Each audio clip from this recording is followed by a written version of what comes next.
আগামী নর্থ বেঙ্গলের যেটা আছে, নর্থ বেঙ্গলের প্রতিদিনই আপনার এক দু জায়গা করে বৃষ্টি হতে পারে, তবে এটা আরও দু তিন দিনের মধ্যে গ্র্যাজুয়ালি বাড়তে থাকবে। স্পেশালি আমাদের হচ্ছে নর্থ বেঙ্গলের কালিম্পং, দার্জিলিং, জলপাইগুড়ি, কুচবিহার, আলিপুরদুয়ার এই 5টা জেলাতে, মালদা, দক্ষিণ দিনাজপুর, উত্তর দিনাজপুরেও থাকবে, কিন্তু কম্পারেটিভলি উপরের দিকে বেশি থাকার সম্ভাবনা। এই হচ্ছে আমাদের এখনকার ফোরকাস্ট। মানে হচ্ছে আপনার 4, 5, 6 এই 3 দিনে হচ্ছে দক্ষিণবঙ্গে মূলত ড্রাই ওয়েদার। 6 তারিখে কিছু জেলাতে, মেনলি পশ্চিমের জেলা এবং আমাদের মেদিনীপুরের উড়িষ্যার সংলগ্ন জেলা সেগুলোতে এক দু জায়গায় বৃষ্টি হতে পারে। কিন্তু 7 তারিখে সব জেলাতেই আমাদের ফোরকাস্ট রয়েছে, তবে কিছু জেলাতে ঝোড়ো হাওয়া 30 to 40, even 40 to 50 পর্যন্তও যেতে পারে 7 তারিখে।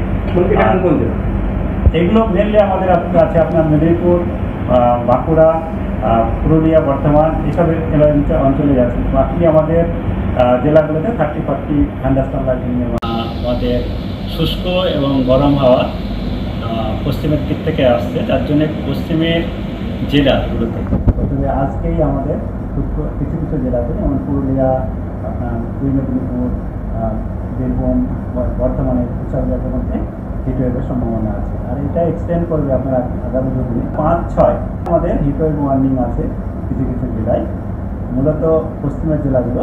তার সঙ্গে আমাদের দক্ষিণবঙ্গের আরও কয়েকটা জেলা, যেমন দক্ষিণ চব্বিশ পরগনাতেও আমাদের হতে পারে, কারণ দক্ষিণ চব্বিশ পরগনাতে কিছু কোস্টাল জেলা রয়েছে, যেমন কোস্টাল এরিয়া রয়েছে, সেখানে আমাদের হিটওয়েভ কন্ডিশন 40 না হলেও হয়। কারণ হচ্ছে 37 ডিগ্রি হচ্ছে তার হচ্ছে ক্রাইটেরিয়া, তার থেকে 5 ডিগ্রি এবারে বেশি হলে হয়। কারণ কোস্টালের জন্য আমাদের ক্রাইটেরিয়া হচ্ছে 37-এর বেশি।